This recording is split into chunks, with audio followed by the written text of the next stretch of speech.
Баршаңызға сәлем. Бүгін сіздерге ет пен күріштен дайындалатын тефтели тағамның рецептісін көрсетемін. Міндетті түрде видеоны соңына дейін қараңыздар. Өте оңай, қарапайым дайындалатын өте дәмді тағамдардың бірі. 500 грамм сиыр етін және 1 дана пиязды ет тартқыштан өткізіп алып, оның үстінен 1 кесе жуылған тазартылған күрішті саламыз. 1 жұмыртқа, қара бұрыш, қалауыңыз бойынша тұз қосып, мыжғылап, жақсылап араластырамыз.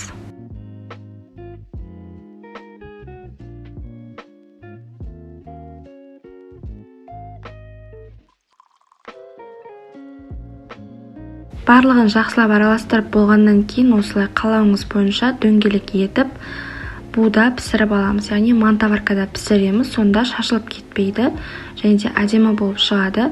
Дөңгелектерді кішілеу қылып жасағандарыңыз дұрысырақ, өйткені піскеннен соң күріш көлемін ұлғайтады.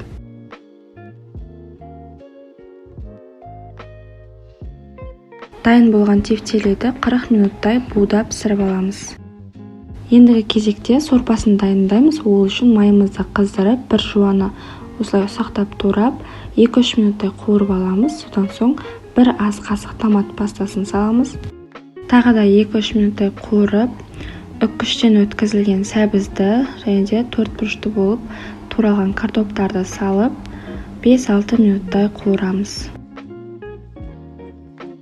Аскөкті қалауларыңыз бойынша салмасаңыздар да, салсаңыздар да болады.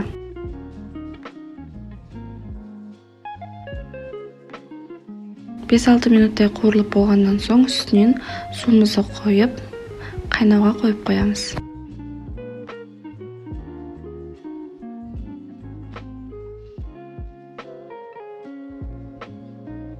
Сорпамыз бір қайнап шыққаннан кейін астын бәсеңдетіп, осылай 40 минуттай қайнатамыз, яғни тефтели піскенге дейін.